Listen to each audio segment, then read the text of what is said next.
Well, it's nice to be here. Welcome, everybody. First of all, I'd just like to say a show of hands. Who would like to grow their business? No. Okay. Well, then I'm in the right place, and I guess you're in the right place, too. What I'm going to talk to you about today is give you some strategies that hopefully you could use in your business to grow your business. Wait a minute, is that working? Oh, you got to turn it on. Geez, I didn't know that. Okay. Getting personal and growing your business. In the last 3 years, I've increased my business by 27%. Think about that. And I've been doing it by the strategies that I'm going to introduce you to. The first thing is getting to know my clients. And how do I do that? I sit down with them. I don't interrogate them. But I find out what do they want? What do they hate about their kitchen or their bathroom? What would they like about a new kitchen or bathroom? What is it that, what are their family habits? Do they have children? Do they entertain a lot? So I really go through what we call a meeting of the minds. In other words, I really sit down and find out what's in their head so I can hopefully reproduce that for them, whether it be a kitchen, a bathroom, or even a closet or storage solution. After we do that, we also have what we call our concierge shopping service. And there's two reasons why we do this. One is I've had some people go out and say, hey, I got this sink on sale. Can we use this in the kitchen? And I'll go, well, it's a drop-in sink, and you have granite countertops, and we normally have an undermount sink. So first of all, they get the wrong thing most of the time. So our concierge shopping service really helps our clients to sift through the maze of products that they need to select. And I really love taking them to the plumbing wholesale store, and we'll pick out toilets, faucets, sinks, shower heads. So they know what they're getting, they can touch and feel it, and then we also have the correct stuff to install for them. We'll go to the slab shops and pick out granite or quartz material for their countertops. And we'll also go to the tile shops and pick out tile, whether it's backsplash tile, floor tile, or for their shower walls and stuff. And this also cements a bond. In other words, a shopping bond. It's like, Daddy's taking you shopping.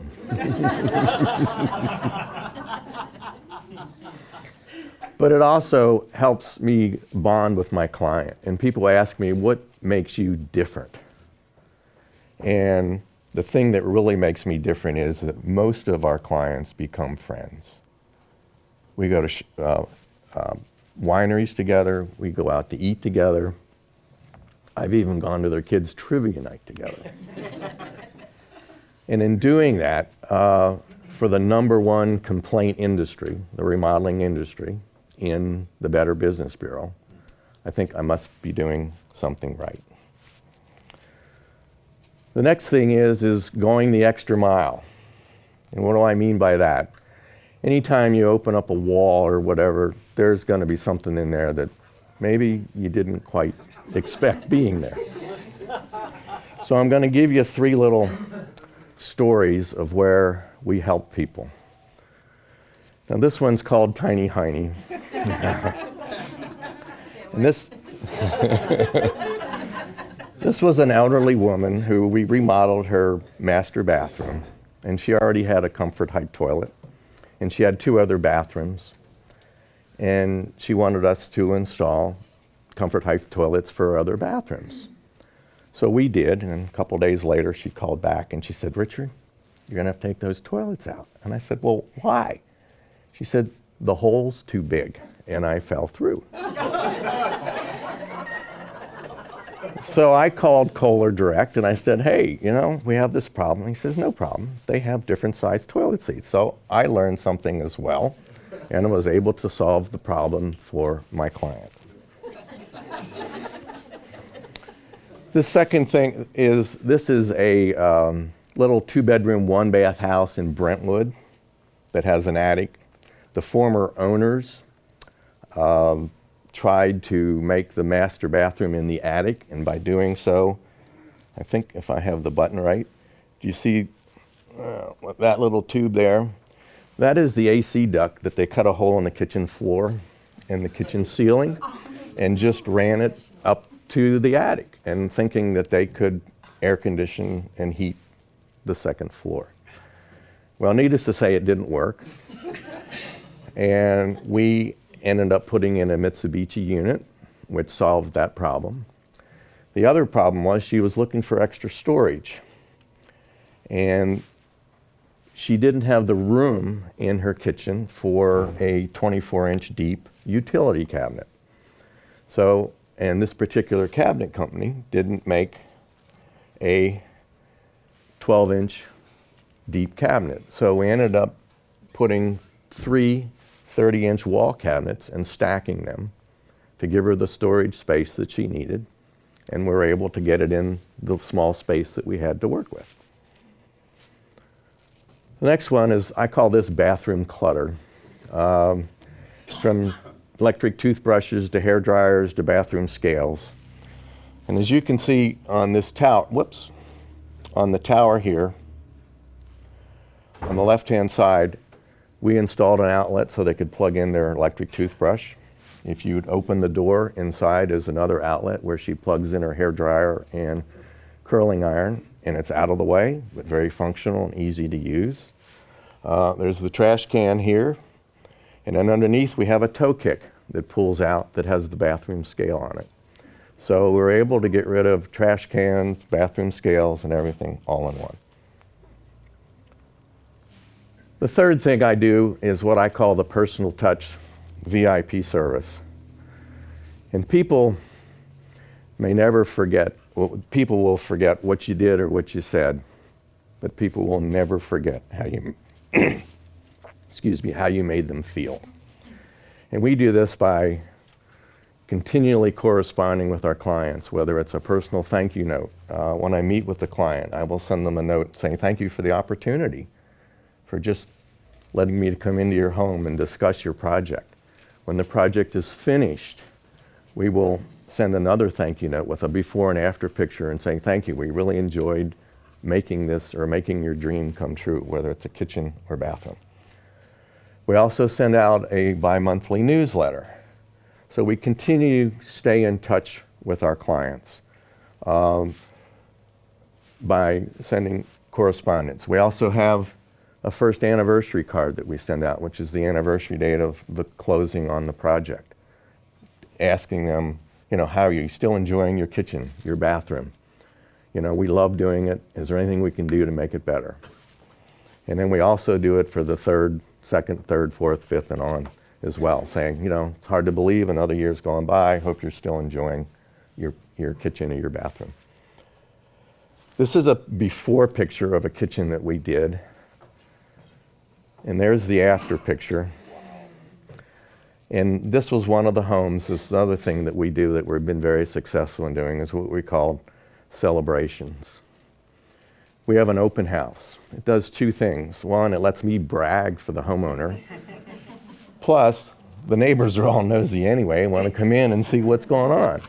So we invite the neighbors in. I have a videographer come in, videotape the whole thing, interviews the client, gives me good material as opposed to me trying to brag about myself, letting them, telling them about the experience.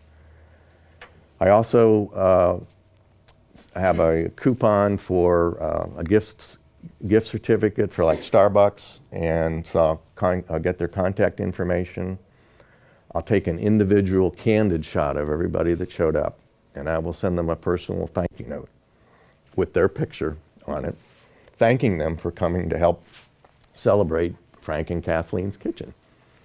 So that's how I correspond with my clients. We also get probably 3 to 4 solid leads from this. And with that, each one of the open houses that we have done, I've gotten 2 solid projects. So it's very worthwhile. The client loves it. We're showing off their new kitchen. We do everything for them, so it's like they're a guest in their own home, and I act as the caterer. We make sandwiches and have beer and wine, etc. So that's what we do. That's how I try to overwhelm our clients. I haven't quite figured out a way to celebrate a bathroom. Maybe we could put ice and champagne in a bathtub, but no test drives. yeah. Okay. Are there any questions? Who's got a question? You do wine cellars? I could, yes. Okay.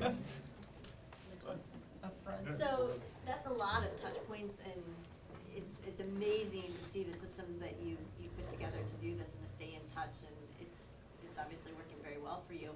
But how do you manage that? What do you do internally to manage sending all the cards, staying on top of what year of anniversary it is, and do you use a specific database? Do you have a dedicated employee for that, or how do you manage it? I have a process sheet for every client when I receive the phone call, and there's a checkoff list for everything, and I do that.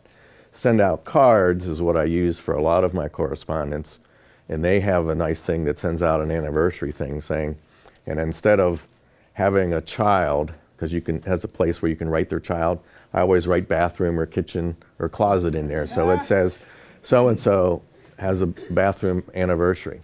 So then I know who it is and whatever. So that's how I kind of stand. It is, it is a time consuming, but I found that, the checkoff list works, and that's in every folder. And so I go through it each time, and that's how I kind of stay on top of it.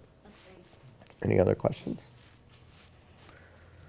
So I'd like to end by just saying, maybe you can adapt some of these strategies for your business. First of all, getting to know your clients, so you know really how to help them.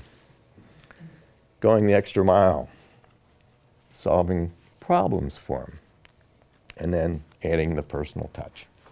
Thank you.